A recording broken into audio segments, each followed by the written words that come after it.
Yeah, So we what is know in Mars? all the ancient texts that Mars was considered to be the god of war, right? Mm-hmm. The Sumerians regarded it as the god of war. The Egyptians, well, really the Kemetic people, long before the Egyptians. Egypt became a Greek name. The Greeks also, they built the Temple of Mars, and they honored Mars as the god of war. Then they talk about all the accounts from all three cultures talk about the wars in heaven, right?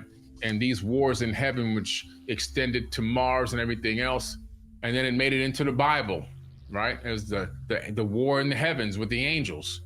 These wars were not fake imaginary wars. In my opinion, after really digging into the meat of the information, these were real wars, and real people, and I do mean people, not gods and angels, real people died.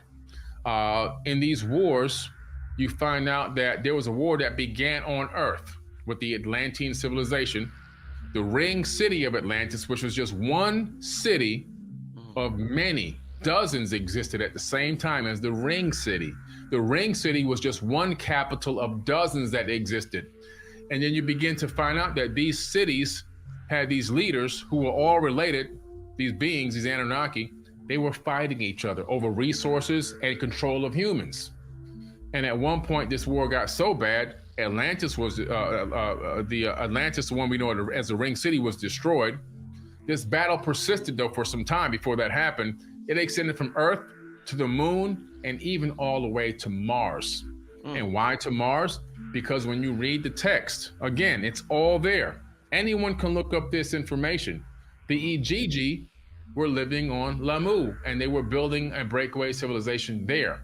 They themselves tried to start a war on Earth because they felt like they were being treated as slaves and they were working too hard, and they wanted to take a break and they weren't being given a break. So they came to Earth, they went to Africa, and they encircled the camp at a place called Adam's Calendar. That's in the Epic of Atrahasis. You can read this. They began to start a war against Anu, Enki, and Enlil if they didn't relieve them from the load, bearing the load of the work.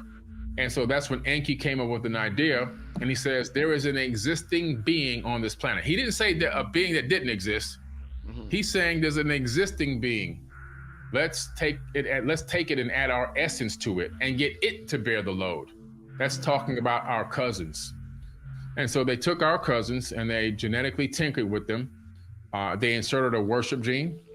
They took out chromosome number 2 and they fused it together. They put telomere caps on it. They did all this tinkering to us, disconnected some of our DNA so that we wouldn't be as powerful as we really were, spiritually and consciously. And then they made us into worker bees, and it had us doing all the workload for the Igigi. The Igigi people became like foremen, and we became the people that were grinding and digging and doing all the hard work, the hard labor that goes into building a civilization. But this war extended from Earth to the Moon and all the way to Mars. And some of the evidence of that can be found in some of the data that we've downloaded from Mars. Maybe I'll come back on one of your shows in the future and we'll look at Mars anomalies, and you'll see the similarity between Egyptian stuff, Peru stuff, and Mars stuff. And you'll say, wow, these three civilizations had to be connected. There's no way around it. What time period was this Pallades War, Billy? What time are we talking about here? We're talking about millions of years ago. Millions. We're probably talking about 3 million years ago. Okay, very long time ago. And then giving these people some time to redevelop civilization on these other star systems. And eventually some of them making it here to Earth. Approximately 450,000 years ago is when these beings we know as the Anunnaki arrived here. 450,000 years ago. They didn't have humans become slaves for them until around 200,000 years ago. And ironically, when you look into the biology of a Homo sapien, you discover that chromosome number 2 was taken out and fused together, and telomere caps were added to them. And biologists say, this is at Harvard University, approximately 200,000 years ago. And what's significant about that, they call it an artificial mutation. That means it's not part of natural evolution. What they're saying is someone or something took out our chromosome number 2, fused it together, and put telomere caps on it. And they say they don't know how it was done, but they do know one thing. For natural evolution to allow it, they said it would take many more multi-millions of years through natural evolution for something like that to happen. That's not the case. It happened about 200,000 years ago, right around the same time that these beings said that they were going to begin to utilize us as their slaves.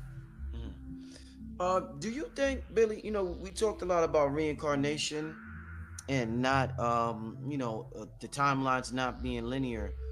Do you think the information that you are, you have this, for whatever reason, you resonate highly with this information, the Anunnaki information? Do you think that that is a spiritual sign that you come from that timeline?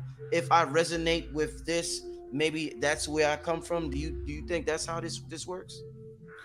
You know, I think about it all the time. Like, Yeah. why am I so passionate about this? Yeah. You know, why am I so deep into this? How come I'm able to put all these pieces of the puzzle together?